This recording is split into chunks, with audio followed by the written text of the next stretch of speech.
Assalamualaikum teman-teman, selamat datang di channel ini. Sebelum kita mulai cerita malam ini, tulis di kolom komentar, kamu nonton dari kota mana? Dan jangan lupa ya, klik tombol like, subscribe, dan nyalakan loncengnya, supaya kamu gak ketinggalan kisah-kisah nyata yang penuh pelajaran hidup seperti ini. Oke, sekarang kalian boleh nilai aku dulu. Bilang, aku perempuan murahan, istri pengkhianat, perempuan yang gak tahu diri. Karena di mata orang, gak ada alasan yang bisa membenarkan seorang istri yang tergoda bos suaminya sendiri. Tapi, coba dengar dulu ceritaku. Karena yang kalian sebut dosa, kadang berawal dari sesuatu yang lebih sunyi dari yang kalian bayangkan. Kesepian. Namaku Indri, 35 tahun. Dan inilah kisah yang gak pernah aku ceritakan pada siapapun. Tentang bagaimana perhatian kecil dari seseorang bisa mengubah seluruh hidupku. Namaku Indri, 35 tahun. Istri dari seorang pria yang dulu pernah membuatku percaya bahwa cinta adalah hal paling sederhana di dunia. Namanya Anton, 36 tahun. Karyawan perusahaan properti yang ambisius dan disiplin. Dulu, setiap pagi dimulai dengan tawa. Sekarang hanya dimulai dengan suara notifikasi kantor. Sudah hampir 2 tahun, ia sering dikirim keluar kota. Awalnya seminggu, lalu 2, lalu sebulan. Katanya, semua itu untuk karier, untuk masa depan, untuk kehidupan yang lebih baik. Aku percaya. Tapi di sisi lain, aku mulai lupa rasanya punya suami yang benar-benar hadir. Setiap pagi, aku bangun sebelum matahari, menyiapkan sarapan, menyetrika bajunya, dan mendengarnya bicara di telepon dengan suara tegas. Ya, Pak, nanti sore saya kirimkan datanya. Tidak ada pelukan, tidak ada tatapan mata, hanya rutinitas yang diulang tanpa perasaan. Kadang, ia bahkan lupa mencium keningku sebelum berangkat. Padahal, dulu itu kebiasaannya setiap hari. Ketika malam datang, aku sering duduk di ruang tamu dengan lampu setengah redup. TV menyala, tapi suaranya tak kudengar. Aku hanya menatap pintu, berharap bunyi mesin mobil berhenti di depan rumah. Tapi yang datang justru pesan pendek. Maaf sayang, hari ini lembur, jangan, tunggu. Dan malam itu berulang lagi dan lagi. Sampai aku terbiasa tidak menunggu siapapun, aku masih mencintainya. Atau setidaknya aku ingin percaya bahwa aku masih melakukannya. Tapi bagaimana mencintai seseorang yang perlahan terasa seperti tamu di rumah sendiri? Aku mulai sibuk mencari alasan untuk merasa hidup. Kadang dengan membaca buku, menonton film lama, atau sekadar menyiram bunga yang tak kunjung mekar di depan rumah. Lucu, kan? Bunga pun butuh disiram agar tumbuh. Tapi bagaimana dengan hati? Hingga suatu hari, Anton mengajakku menghadiri acara kantor tahunan. Aku berdandan seadanya. Blus putih, rok panjang, dan sedikit lipstik. Aku tidak ingin menonjol. Aku hanya ingin dilihat olehnya, walau hanya 1 malam. Tapi sepanjang acara, Anton sibuk berbicara dengan rekan kerjanya. Ia meninggalkanku sendirian di meja pojok, dengan segelas jus yang sudah kehilangan esnya. Dan disitulah, aku pertama kali berkenalan dengan Hendra, bos Anton, pria berusia 41 tahun. Berpenampilan rapi, ramah, dengan cara bicara yang membuat siapapun merasa dihargai. Ia menyalamiku dengan senyum hangat dan berkata, "Jadi ini istri Anton ya?" Wajahnya anggun sekali. "Pantas suamimu tidak pernah berhenti bekerja keras." Aku tertawa kecil, menanggapinya sopan. Tapi di dalam hati ada sesuatu yang terasa aneh. Tatapan Hendra tidak seperti tatapan atasan pada istri bawahan. Tatapannya lebih lama dari yang seharusnya. Ada rasa ingin tahu di sana. Ada sesuatu yang belum ku mengerti, tapi cukup membuatku tidak nyaman. Sepulang dari acara itu, aku masih memikirkan cara dia berbicara. Bukan karena aku tertarik, tapi karena sudah lama tidak ada yang berbicara padaku seperti itu, memperhatikan, menatap, mendengarkan, dan aku benci mengakuinya. Tapi malam itu aku sadar, kesepian adalah pintu paling berbahaya. Sekali terbuka, bahkan hembusan angin kecil pun bisa masuk dan mengubah segalanya. Aku tidak tahu kalau dari pertemuan itu, hidupku yang tenang akan perlahan berubah. Bukan karena aku mencarinya, tapi karena seseorang akhirnya datang di saat aku berhenti berharap ada yang peduli. Aku pikir setelah acara kantor itu, semuanya akan kembali normal. Aku akan tetap jadi istri yang menunggu, dan Hendra akan tetap jadi bos yang jauh di luar kehidupanku. Tapi, ternyata aku salah. 2 hari setelah acara itu, sebuah pesan masuk ke ponselku. Nomor tak dikenal. Apa kabar, Bu Indri? Ini Hendra. Maaf kalau tiba-tiba chat. Cuma ingin bilang, senang semalam bisa ngobrol sebentar. Aku sempat diam beberapa detik. Kuperhatikan pesannya berulang kali. Tak ada nada aneh, tapi tetap saja rasanya janggal. Kenapa bos suamiku menghubungiku pribadi? Aku menjawab singkat, sopan, hanya, baik pak, terima kasih. Semoga sehat juga. Kupikir percakapan berhenti di sana. Tapi malamnya, notifikasi itu muncul lagi. Anton kerja keras sekali.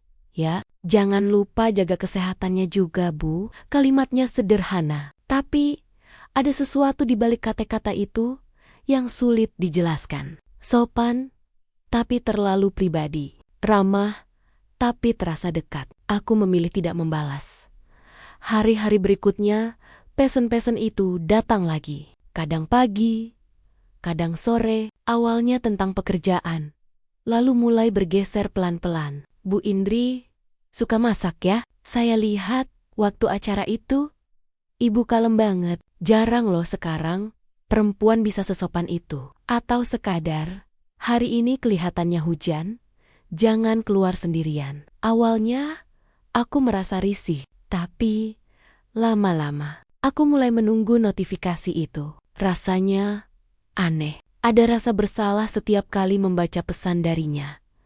Tapi juga ada rasa hangat yang sudah lama tidak aku rasakan. Anton jarang menghubungi. Bahkan kalau aku kirim kabar, jawabannya selalu pendek dan tergesa. Sedangkan Hendra selalu punya waktu. Suatu malam aku menatap layar ponsel, menatap chat darinya yang baru masuk. Kalau boleh jujur Bu, saya suka cara Ibu bicara. Tenang, tapi berisi. Jarang saya ketemu orang seperti itu. Aku menatap pesan itu lama sekali. Sebagian diriku ingin marah. Sebagian lagi ingin pura-pura tidak peduli. Tapi bagian terdalam dalam diriku justru tersenyum lemah. Mungkin karena terlalu lama, tak ada yang memuji. Aku tidak membalas malam itu. Tapi keesokan paginya, aku membaca pesannya lagi. Dan kali ini, aku mengetik satu kalimat balasan pendek. Terima kasih, Pak. Saya cuma berusaha jadi diri sendiri. Sejak saat itu, sesuatu yang tidak seharusnya dimulai, perlahan mulai tumbuh, dayam-dayam. Hari-hari berikutnya, pesan makin sering datang. Kami mulai berbicara tentang hal-hal kecil, makanan, film, bahkan tentang rasa bosan di rumah. Dan dari setiap percakapan itu, aku merasa seperti sedang berbicara dengan seseorang yang benar-benar mendengarkan.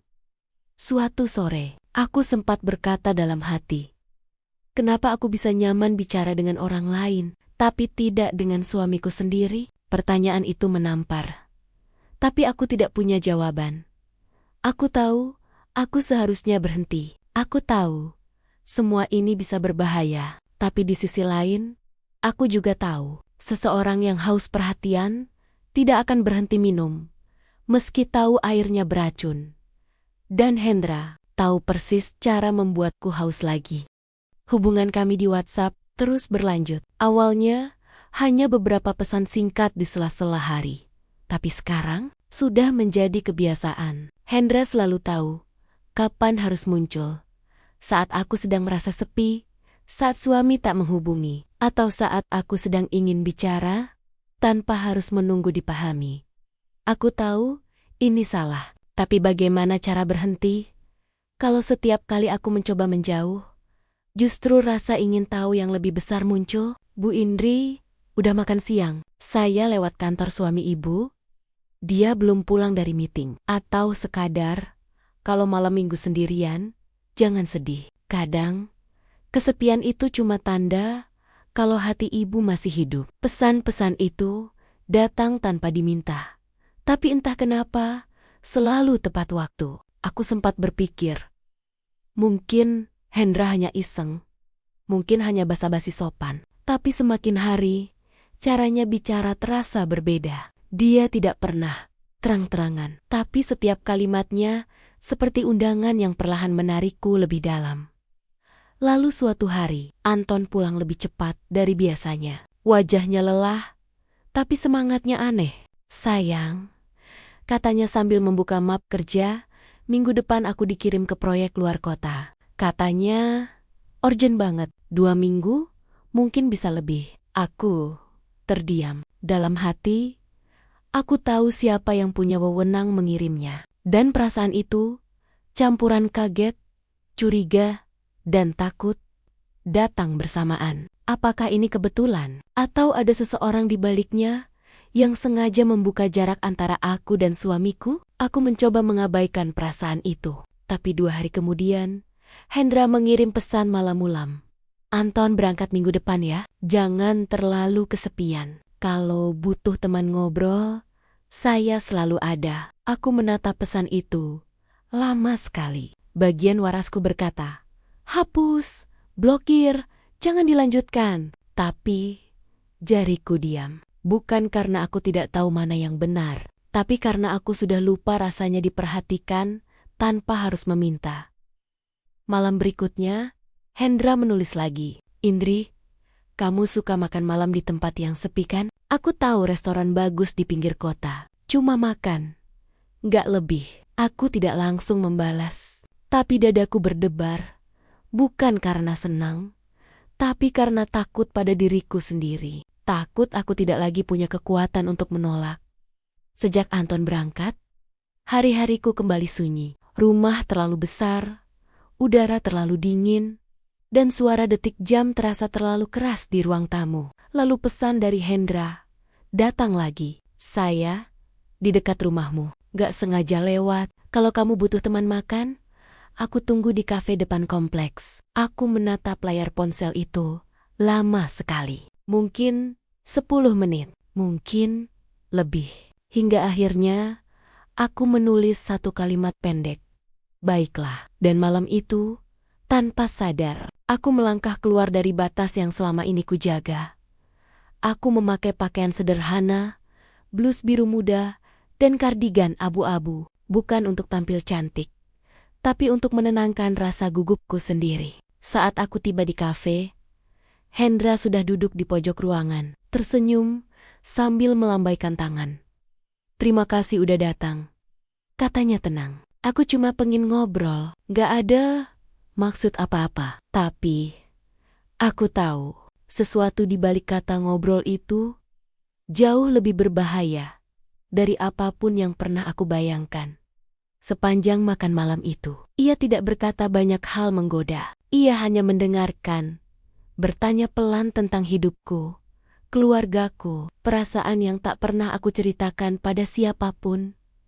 Dan aku menjawab semuanya. Mungkin karena aku sudah lelah memendam. Malam itu, aku pulang dengan hati berantakan, antara bersalah dan rindu yang tidak semestinya. Dan yang paling menakutkan, aku tahu Hendra berhasil, karena untuk pertama kalinya, aku mulai menantikan pesan darinya esok pagi. Sudah seminggu sejak malam itu di kafe. Aku masih ingat cara Hendra menatapku malam itu. Bukan tatapan yang berani, tapi tatapan seseorang yang tahu bagaimana membuatku merasa dipahami tanpa bicara banyak. Dan sejak saat itu, segalanya berubah. Kami tidak lagi hanya berbicara lewat pesan singkat. Sekarang, kami mulai bertukar cerita pribadi. tentang hidup, tentang perasaan, tentang hal-hal yang dulu terasa tabu untuk diceritakan pada siapapun. Hendra punya cara bicara yang lembut, pelan, tapi tegas. Dia tidak pernah menuntut. Tapi setiap kalimatnya membuatku ingin terus membalas. Kadang aku mencoba mengabaikannya. Aku sibukkan diri dengan rumah, membaca buku, memasak, lebih rajin dari biasanya. Tapi setiap kali notifikasi ponsel berbunyi, jantungku berdegup sedikit lebih cepat. Dan hampir selalu, itu darinya. Suatu sore, aku sedang di dapur. Ketika panggilan video dari Anton masuk, kuhapus noda tepung di tanganku, kuangkat ponsel itu. Sayang, gimana di sana? Tanyaku. Anton tersenyum sebentar, tapi wajahnya terlihat letih. Capek banget, tapi semua berjalan lancar kok. Lalu ia menambahkan, maaf ya, aku jarang kabarin. Sinyal di sini jelek banget. Aku tersenyum, mencoba terlihat biasa. Gak apa-apa. Yang penting, kamu jaga diri. Percakapan itu cuma bertahan 2 menit. Sebelum sambungan terputus, aku sempat mendengar suara seseorang memanggilnya. Suara perempuan. Entah siapa, entah kenapa. Dadaku menegang. Tapi, aku menepis pikiran itu cepat-cepat. Mungkin rekan kerja, mungkin cuma kebetulan. Tapi malam itu, aku duduk di ruang tamu sendirian lagi. Dan seperti tahu apa yang kurasakan, Hendra mengirim pesan. Kamu kelihatan lelah di foto profilmu. Jangan siring-siring, mikirin hal yang gak penting. Kadang orang gak sadar. Yang bikin kita sedih bukan apa yang mereka lakukan, tapi apa yang mereka gak lakukan. Aku membaca pesan itu berkali-kali, sampai akhirnya aku membalas. Kenapa kamu selalu tahu kapan aku butuh seseorang? Dia menjawab cepat, karena aku tahu rasanya gak punya siapa-siapa untuk mendengar. Entah kenapa, kalimat itu langsung menembus pertahananku. Karena ya, aku pun sedang merasa seperti itu. Hari berikutnya, Hendra meneleponku. Bukan pesan, bukan chat, tapi panggilan suara. Aku cuma mau dengar suara kamu sebentar. Katanya, gak ada alasan lain. Dan anehnya, aku tidak mematikannya. Kami bicara lama tentang hal remeh, tentang kesepian, tentang apa yang membuat kami soma-soma bertahan di hubungan yang terasa dingin. Sampai akhirnya, dia berkata dengan suara pelan, Indri, kamu gak pantas sendirian. Kamu perempuan baik, tapi dunia gak adil sama kamu. Aku tidak tahu harus menjawab apa, karena di balik kata-katanya, aku tahu ada sesuatu yang berbahaya sedang tumbuh. Dan aku sadar, setiap kali aku bicara dengannya, aku makin kehilangan kemampuan untuk menarik diri. Tapi yang paling menyakitkan, bukan karena aku mulai jatuh pada seseorang yang bukan suamiku. Yang paling menyakitkan adalah menyadari betapa mudahnya aku jatuh hanya karena sudah lama tidak dicintai dengan cara yang lembut. Anton sudah 2 minggu di luar kota. Awalnya dia bilang hanya seminggu, tapi tiba-tiba proyeknya diperpanjang. Bos minta aku tetap standby di lapangan. Katanya lewat telepon. Aku tersenyum, tapi di dalam hati ada sesuatu yang terasa janggal. Karena aku tahu siapa bos yang dimaksud. Setiap malam, aku masih mencoba menahan diri. Tapi setiap kali Hendra mengirim pesan, semua tekadku seolah hilang perlahan. Dia tidak pernah mendesak, tapi selalu tahu bagaimana membuatku merasa dibutuhkan. Sudah makan? Kalau hujan, jangan lupa minum teh biar hangat. Anton, sibuk ya? Kamu butuh teman ngobrol nggak malam ini? Semakin lama, kata-katanya terdengar semakin akrab. Dan yang membuatku takut, aku mulai merasa nyaman dengan itu. Suatu malam, aku menerima panggilan darinya. Suaranya tenang seperti biasa. Indri, besok aku mau meeting di kota kamu. Kalau sempat, aku ingin ajak kamu makan siang. Aku terdiam beberapa detik, menatap layar ponsel. Pak Hendra, saya rasa itu nggak pantas.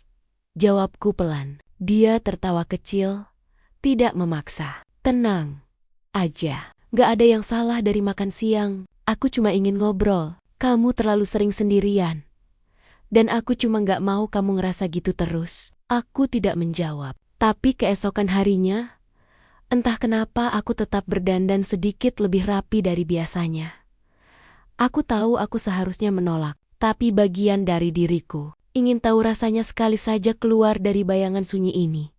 Restoran tempat kami bertemu sederhana, di pojok kota dengan musik pelan dan pencahayaan hangat. Dia datang lebih dulu, mengenakan kemeja putih dan senyum yang sama seperti malam di kafe waktu itu. "Terima kasih sudah datang," katanya lembut. Aku hanya menunduk, mencoba menjaga jarak. Tapi cara dia bicara, caranya memperhatikan setiap kata yang keluar dari mulutku, caranya mendengarkan tanpa memotong. Semua itu membuatku merasa dilihat. Seperti dulu, saat Anton masih peduli, kami bicara lama tentang banyak hal yang tidak penting. Tapi di sela percakapan itu, ada momen hening yang terasa terlalu lama. Matanya menatapku, tenang tapi dalam. "Indri," katanya pelan, "kamu pernah ngerasa capek nggak?" "Capek? Jadi orang kuat sendirian?" Pertanyaan itu membuat dadaku sesak karena tanpa sadar, air mataku mulai menggenang. Aku segera memalingkan wajah, tertawa kecil untuk menutupi rasa malu. "Kenapa sih? Kamu selalu bisa bikin aku begini?" Dia tersenyum, tapi kali ini senyumnya berbeda. "Karena kamu gak butuh seseorang yang sempurna, kamu cuma butuh seseorang yang benar-benar lihat kamu." Aku tidak tahu apakah itu rayuan atau kejujuran, tapi malam itu, kata-katanya tinggal di kepalaku lama sekali. Ketika aku pulang, aku menerima pesan dari Anton.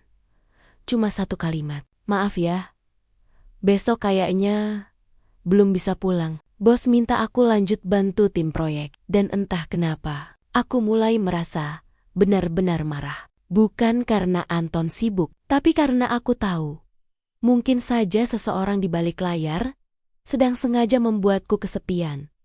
Aku duduk di ranjang malam itu, menatap langit-langit kamar. Untuk pertama kalinya, aku merasa seperti sedang dijebak dalam permainan yang halus. Permainan di mana aku tidak pernah tahu kapan tepatnya aku kehilangan kendali. Dan di tengah semua rasa bersalah itu, satu pikiran menghantui kepalaku. Mungkin ini memang yang Hendra inginkan sejak awal. Sudah 3 minggu, Anton di luar kota. Katanya proyek belum selesai. Tapi aku tahu, bukan proyeknya yang berlarut, melainkan seseorang yang sengaja menahannya di sana. Aku mulai memperhatikan banyak hal kecil. Hendra sering menyebut-nyebut Anton dalam obrolan. Dia pekerja keras, tapi kadang terlalu mudah diatur. Katanya suatu hari lewat telepon, nada suaranya tenang, tapi entah kenapa membuatku merinding. Semakin hari, aku mulai melihat sisi lain dari Hendra. Dia masih perhatian, tapi caranya berubah. Bukan lagi sekadar peduli, tapi seperti ingin tahu segalanya tentang aku. Lagi, di mana, dengan siapa, kenapa nggak balas chat? Pertanyaan-pertanyaan itu awalnya terasa manis, tapi lama-lama menyesakkan. Aku mulai merasa seperti dikurung dalam perhatian yang tidak sehat. Dan yang paling menakutkan, aku sadar aku sudah terlalu dalam untuk bisa lari begitu saja. Malam itu, Anton akhirnya menelepon. Suaranya terdengar letih. Tapi ada sesuatu yang berbeda. "Sayang, kamu kenapa? Suaramu akhir-akhir ini aneh." Aku tersenyum kecil, mencoba terdengar biasa. "Enggak, cuma capek aja." Dia diam sebentar, lalu berkata pelan, "Indri, kamu nggak apa-apa di rumah sendirian kan?" Pertanyaan itu membuatku nyaris menangis, karena seandainya dia tahu kebenarannya, aku tak akan sanggup menjawab. Setelah panggilan itu berakhir, pesan dari Hendra langsung masuk. "Kamu bicara sama Anton barusan ya? Dia pasti nggak tahu seberapa sering kamu menangis di rumah." Aku tidak membalas, tapi beberapa menit kemudian, pesan lain masuk lagi. "Dia nggak pantas buat kamu, Indri.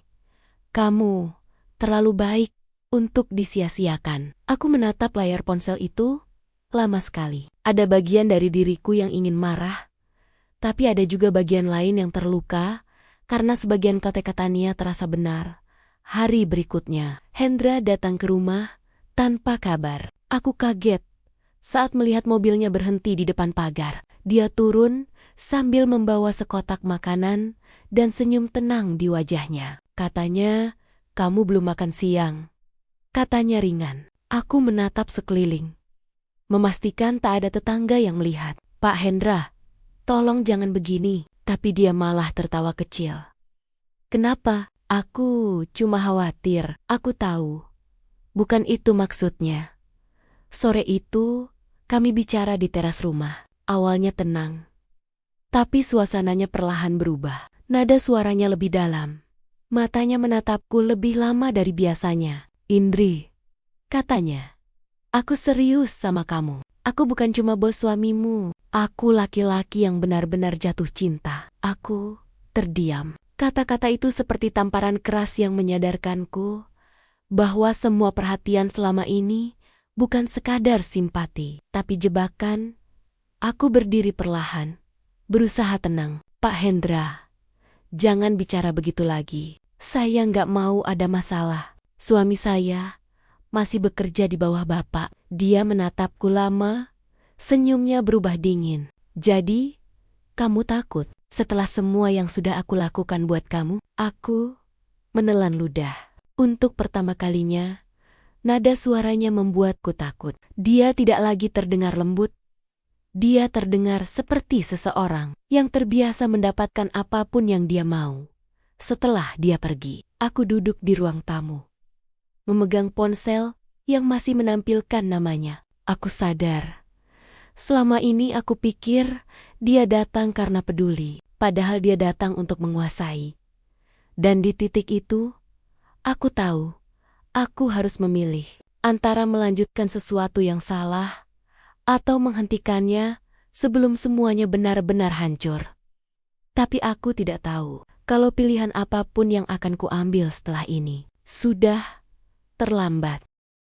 Hari itu, hujan turun deras sejak pagi. Aku duduk di teras rumah, menatap taman yang basah, memegang secangkir teh yang mulai dingin. Pikiran di kepalaku kacau. Tentang Anton, tentang Hendra, tentang diriku sendiri. Aku ingin percaya semuanya bisa kembali normal, tapi entah kenapa, perasaan itu terasa mustahil. Beberapa hari terakhir, Hendra makin aneh. Chatnya tidak lagi lembut seperti dulu. "Kenapa nggak balas? Kenapa kamu berubah? Jangan pura-pura nggak butuh aku, Indri." Aku mulai jarang membalas. Aku mencoba menjauh, mencoba berhenti, mencoba menebus kesalahanku dengan diam. Tapi Hendra tidak terima. Baginya, aku bukan lagi seseorang yang disukai. Aku adalah sesuatu yang harus dimiliki. Sore itu, tanpa kabar, dia datang lagi. Mobil hitamnya berhenti di depan rumah. Wipernya masih bergerak saat dia turun tergesa, mengenakan jas basah. "Indri, kita harus bicara." Suaranya terdengar di bawah hujan. Aku terkejut. Buru-buru keluar ke teras. "Pak Hendra, tolong jangan di sini. Nanti orang lihat." Dia tidak peduli. Tatapannya tajam, penuh tekanan. "Kamu sengaja ngehindar dari aku ya?" "Aku cuma butuh waktu," jawabku pelan. "Tapi aku nggak bisa nunggu," katanya keras. "Kamu tahu nggak seberapa gila aku mikirin kamu?" Aku mundur selangkah. Untuk pertama kalinya, perhatian yang dulu membuatku merasa hidup, kini membuatku takut. "Hendra, tolong, ini udah kelewatan." Dia menatapku lama, wajahnya berubah lembut, tapi suaranya bergetar. "Indri, kamu tahu aku nggak bisa mundur." Sebelum sempat kubalas, suara mobil lain berhenti di depan rumah. Aku menoleh, dan jantungku seketika berhenti berdetak. Itu Anton. Dia turun dari mobil, menatapku, lalu menatap Hendra. Hening, hanya suara hujan yang memecah udara. "Apa yang dia lakukan di sini?" tanya Anton pelan, tapi nadanya penuh luka. Aku tidak bisa bicara, bibirku terbuka, tapi tidak ada kata yang keluar. Hendra mencoba bicara duluan. Saya cuma mampir. Mau kasih laporan proyek? Tutup mulutmu. Suara Anton kali ini tajam. Aku tahu, kamu bukan di sini buat kerja. Matanya berpindah ke arahku. Jadi ini alasannya, kamu jarang angkat telepon. Bukan, Mas. Bukan, seperti itu. Suaraku gemetar. Aku cuma, tolong jangan panggil aku Mas sekarang, Indri. Potongnya dingin. Kalimat itu menembus hatiku seperti pisau. Hendra mencoba menengahi, tapi Anton langsung melangkah maju.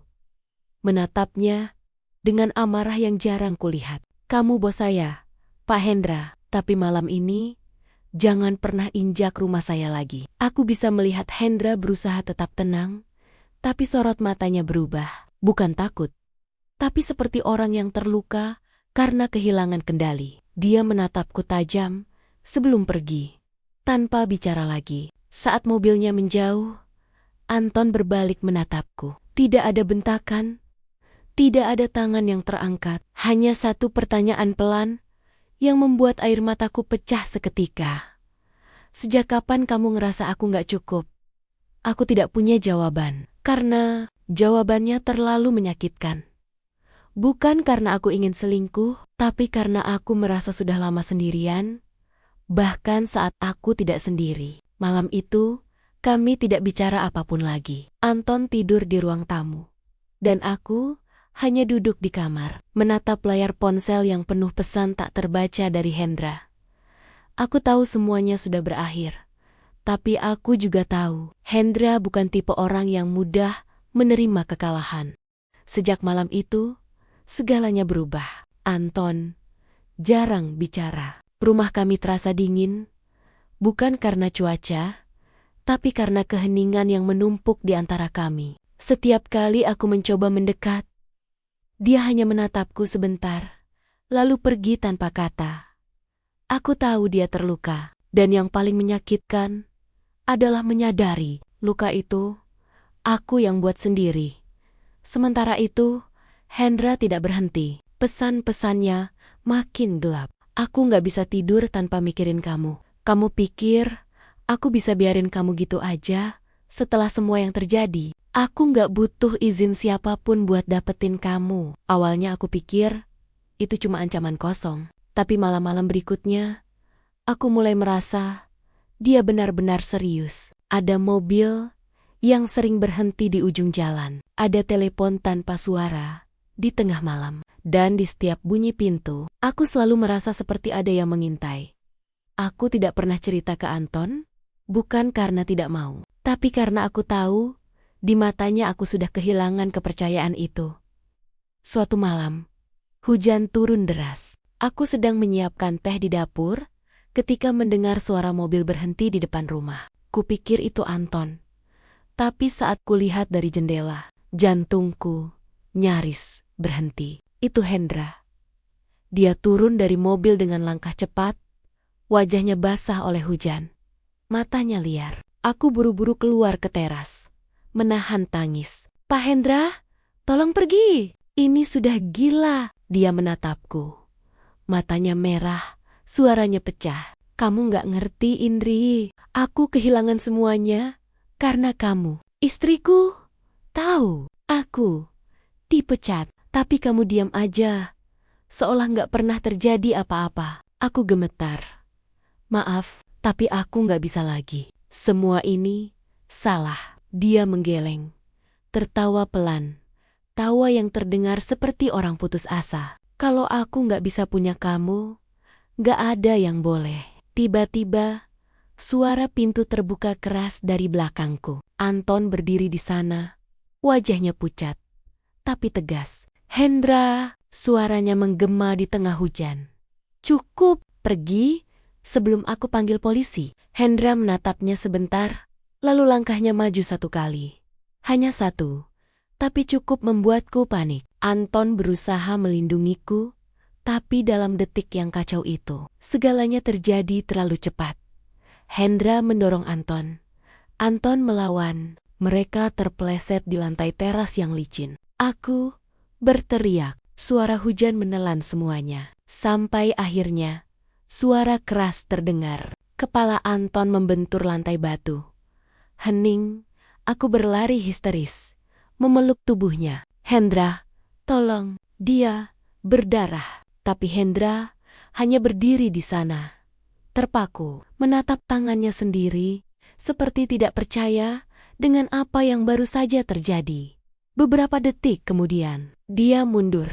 Perlahan, mobilnya melaju pergi di bawah hujan, meninggalkan kami, aku dan tubuh Anton yang terkulai di pelukanku. Malam itu, segalanya berakhir. Anton meninggal di rumah sakit beberapa jam kemudian. Polisi datang, laporan dibuat, berita menyebar. Hendra ditangkap seminggu setelahnya. Di hotel kecil di luar kota, sendirian, wajahnya kosong. Dia tidak melawan, hanya berkata satu kalimat.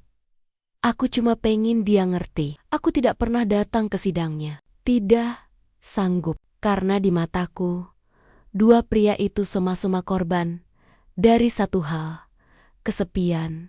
Sejak hari itu, aku hidup sendiri. Setiap pagi aku masih menyiapkan 2 cangkir teh, satu untukku, satu untuk bayangan Anton yang tak pernah kembali. Kadang aku duduk di teras, memandangi taman yang dulu dia rawat, berharap hujan turun lebih lama, supaya aku bisa menyalahkan langit atas air mata yang terus jatuh.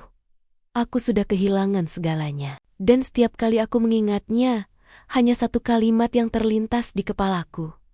Kesepian memang tak membunuh dengan cepat, tapi kalau dibiarkan terlalu lama, ia bisa membunuh segalanya. Cinta, kepercayaan, bahkan hidup seseorang.